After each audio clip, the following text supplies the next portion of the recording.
你来家姐说了要去跑呢，上点都去，你这老要都有，上点哦。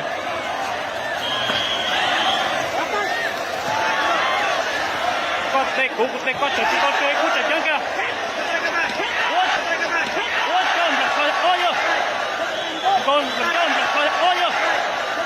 con làm ta đấy lọ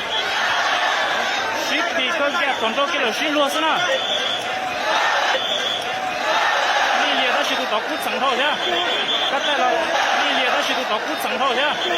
cắt tay là chỉ có qua liền thế tụi nó cút đi thôi rồi cút không hả lọt cho hồi lúc khó nào nè đây cái tay mình nhiều cú rồi nó tập bó từ xưa đi chỉ cho lên theo trận nó ôi giời đầu tiên nhiều cú thế càng cao lên cái tay à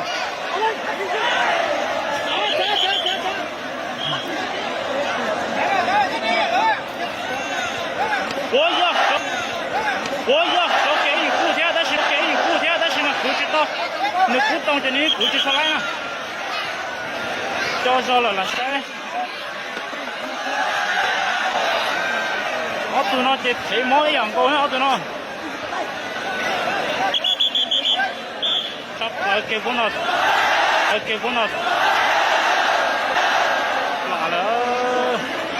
cái tay quật và cá ô lên thế tôi có biết nào quá chẳng đâu rồi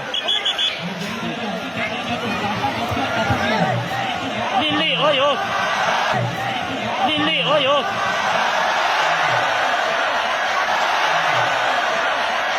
chỉ có một cái máy xe nào cái tay này tụt thế hả nên nó sẽ mà chụp con trái họ tụi nó tôi đi rồi đó mà chú ơi trời ơi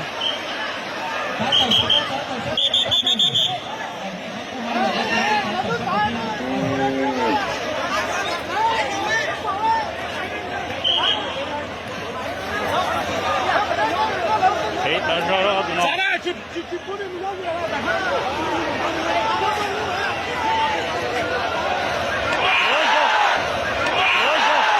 cái sát sim làm sao hết nhiều cua bên cái sát sim làm sao hết nhiều cua bên tôi số tôi đâu cần bị cuốn đâu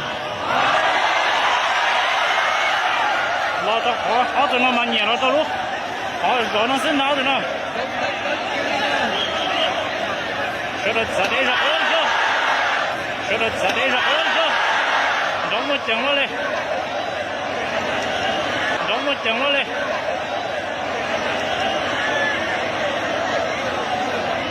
nhà ý dạng câu lắm thôi đóng một chừng cơn xả là liêu bao nhiêu tiền nào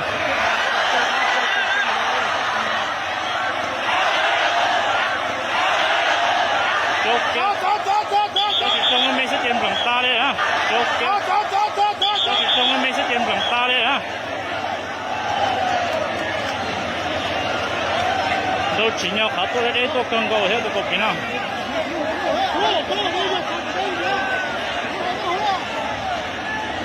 thế chứ nó đi chẳng gì chẳng nói tiếng à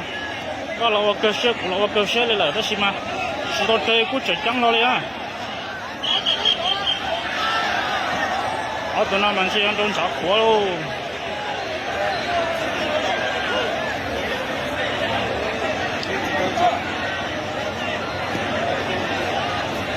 tụi cái tay nào nó chỉ không theo không ai trong thố rồi chỉ là nhà cơn cầu thế nào cho nhiều cái bị nó đâu ta lo tụi cái tay nó dễ tụi bị tông té hết ni thấy cho cái bị cho cái bị trâu ta đó mà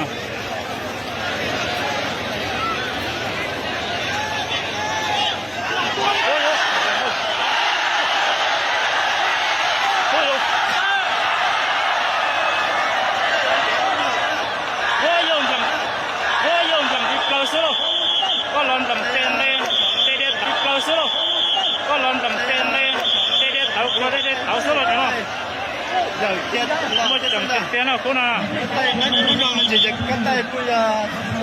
đó là cho cái tay sao cơn gọi đấy cho họ có bị được cũng không cho nên trôi dễ thì nó xả lo cơn gọi đấy là 接下来他啥家？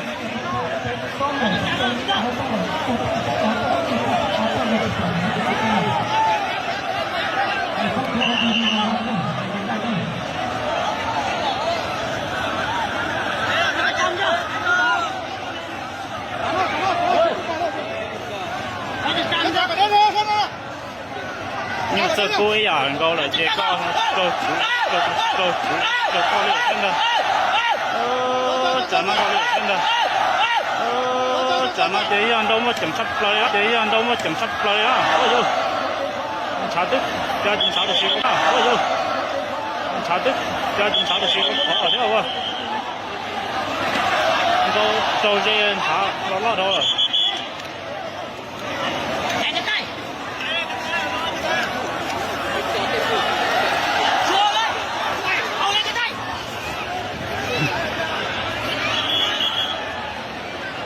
咱那这，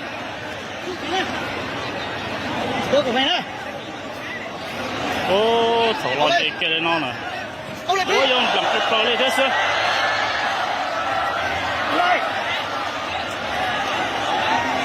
唱更高那叫车，别人都叫就唱更高的在那讲那，都好讲的要一个人都要更高的。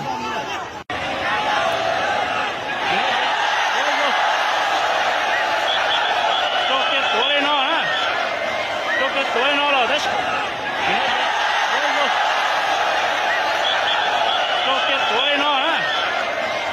多少了？这是真老，哎呀真老，哎呀，老早路好哎，老那些中高嘞，牛这股呢？